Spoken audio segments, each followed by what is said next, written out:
मंदिर और तालाब जो धर्मशाला आप यहाँ देख रहे हैं, ये 1880 में हमारे पूर्वजों ने बनवाया। ये कितने वर्ग मीटर में फैला हुआ है? कितने? करीब 6 बीघे में है। 6 बीघे। ये मंदिर पौराणिक प्राचीन हनुमान मंदिर है।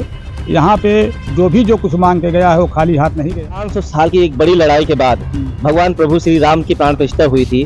न्यायालय ने उस पर आदेश पारित किया था। उसी तरह मुझे ये सुनने में आया कि इस मंदिर के लिए भी आपके पूर्वजों ने एक बड़ी लड़ाई। अयोध्या से चलकर पहला ये प्राचीन हनुमान मंदिर आपको मिलेगा। इसकी लड़ाई इतनी आज भी लड़ी जा रही है।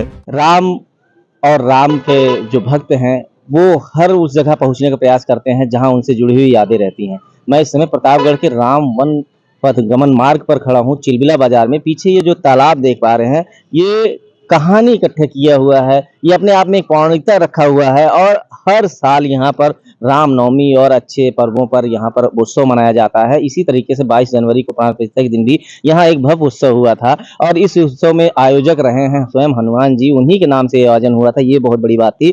श्रद्धा थी लोगों की, लोग थे उसके पीछे, लेकिन नाम दिया गया श्री हनुमान जी का। हनुमान जी महाराज जी के नाम से ये आयोजन किया गया था और इसके कर्ता धर्ता जो थे हमारे साथ प्रसिद्ध समाज सेवी रोशनलाल बैस जी हैं। इन्होंने समर्पित कर दिया था कि प्रभु की इच्छा से, प्रभु के नाम से ही हम इस कार्यक्रम को करेंगे। और अब इसके बारे में, इसके इतिहास के बारे में मैं इनके मुखारबिंदियों से जानूंगा कि ये जो प्रांगण है ये कितना व्यापक है और इससे जुड़ी हुई क्या इतिहास है। सर, हमारे चैनल में आपका स्वागत है। धन्यवाद।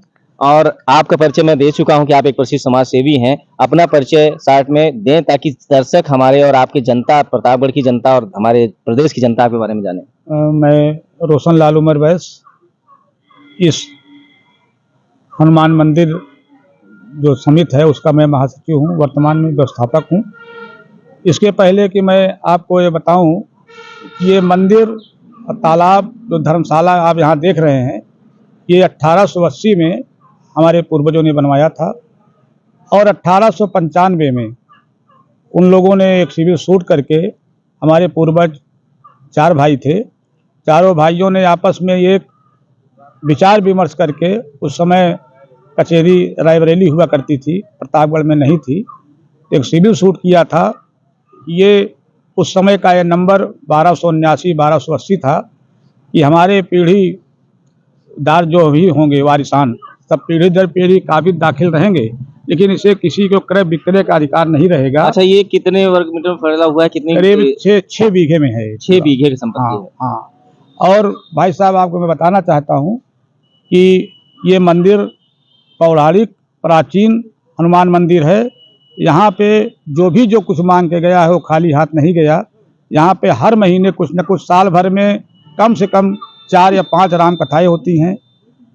जैसे मुझे सुनने में आया है कि जिस तरीके से 500 साल की एक बड़ी लड़ाई के बाद भगवान प्रभु श्री राम की प्राण प्रतिष्ठा हुई थी, न्यायालय ने उस पर आदेश पारित किया था। उसी तरह मुझे ये सुनने में आया कि इस मंदिर के लिए भी आपके पूर्वजों ने एक बड़ी लड़ाई लड़ी है और उनके अनन्य भक्त हनुमान जी को उनके मंदिर में बिठाने के लिए एक बड़ी लड़ाई लड़ी।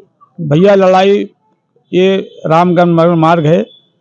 अयोध्या से चलकर पहला ये प्राचीन हनुमान मंदिर आपको मिलेगा। इसकी लड़ाई इतनी आज भी लड़ी जा रही है। कोर्ट में कई मुकदमे चल रहे हैं, क्योंकि इसे विषय बेचने का अधिकार किसी को नहीं था। लेकिन हमारे नगर के ही कई प्रभावशाली लोग, किसी ने 1 लाख रुपए में 50 करोड़ की संपत्ति लिखा ली, किसी ने कुछ स्तर से लिखा ली और लिखा करके उसको कब्जा करना चाहते थे। लेकिन हनुमान जी की, महाराज की कृपा से, हनुमान भक्तों के अथक प्रयास से वो कब्जा तो नहीं कर पाए, बल्कि उन्हें जेल तक जाना पड़ा है। और आज भी उन लोगों का प्रयास है कि ये मंदिर की जमीन कैसे हड़पी जाए। अब आगे बजरंग बली जाने कि उसको बचा पाते हैं कि नहीं बचा पाते। बिल्कुल बचा पाएंगे, क्योंकि कृपा उन्हीं की है, दास उन्हीं के हम लोग हैं। और जहां तक मुझे जानकारी है कि ये पौराणिक मंदिर के एक ऐसा मंदिर है जो अगर हम अयोध्या चलते हैं तो हनुमानगढ़ी के बाद ये दूसरा पड़ाव है जहां पर दर्शन होता है। इसके बाद फिर सीधे हमारे लेटे हनुमान जी। जी, आपको सर ये भी बताना चाहते हैं कि जैसे कोई भी यात्रा जब गोरखपुर से लेकर के उधर चलती है तो पड़ाव यही लोग मानते हैं।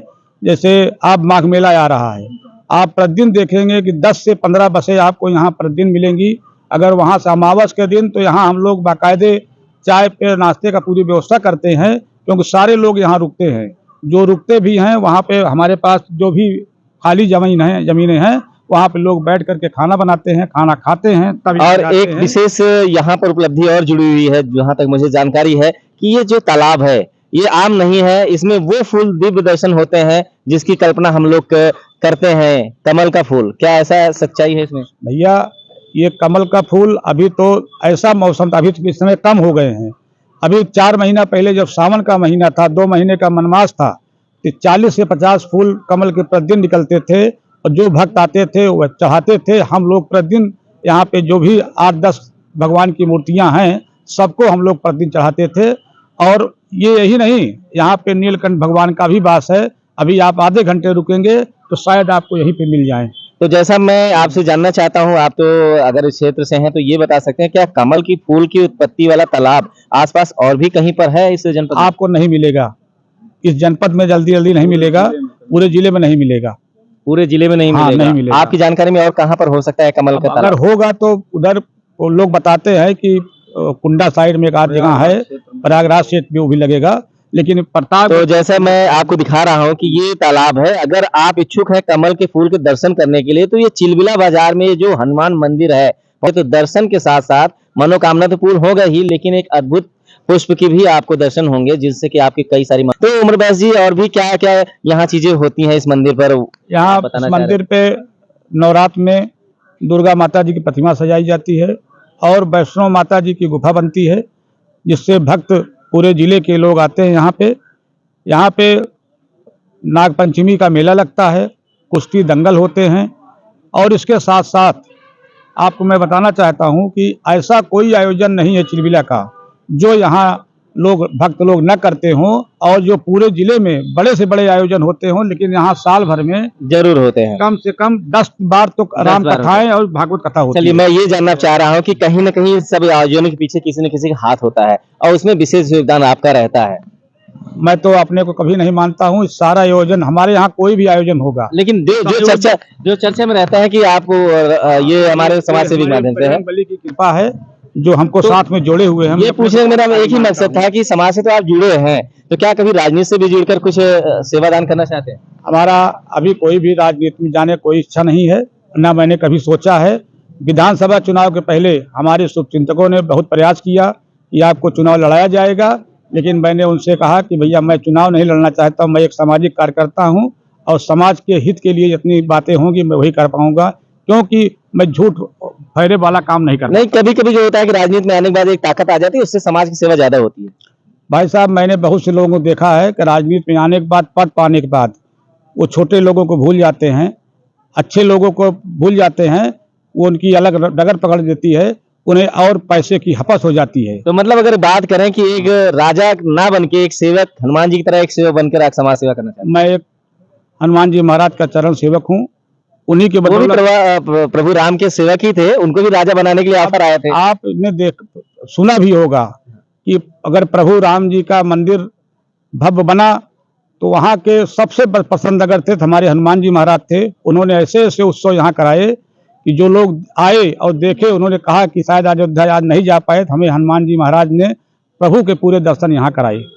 जी, बहुत बहुत धन्यवाद सर, आप मेरे साथ जुड़े और यहाँ की उन चीजों से आपने अवगत कराया जो अभी तक यहाँ जनपदवासी अछूते रहे हैं। नहीं, बहुत बहुत आप लोगों का भी बहुत बहुत धन्यवाद, और आप ही जैसे लोगों की वजह से आज ये मंदिर बचा हुआ है, नहीं तो ऐसे प्रभावशाली लोग हैं कि मंदिर जमीन कब्जा करके कभी इसको हड़प लिए होते। जी सर, जो प्रभु के हैं उनके साथ कोई समस्या ना आएंगे। मंदिर का मैं आपको दर्शन करा रहा हूँ कि कभी भी आप प्रतापगढ़ आए, बेला माई धाम फेमस है प्रतापगढ़ का, तो उसी से जुड़ा हुआ लगभग 2 किलोमीटर बाद का ये क्षेत्र है चिलबिला धाम। यहाँ पर जरूर आए, और मान्यता है कि यहाँ पर मांगी गई हर मुराद पूरी होती है। तो ऐसी ही जगहों तक मैं पहुंचने का प्रयास कर रहा हूँ जो राम जी से जुड़े हैं, और इस राम गमन मार्ग में जो भी चीजें आ रही हैं मैं उन तक आपको पहुंचाने का प्रयास कर रहा हूँ। तो बने रहे हमारे चैनल के साथ में, देखते रहे लाइव टीवी एक्सप्रेस। कैमरामैन अंकित के साथ में हरकेश चौरसिया।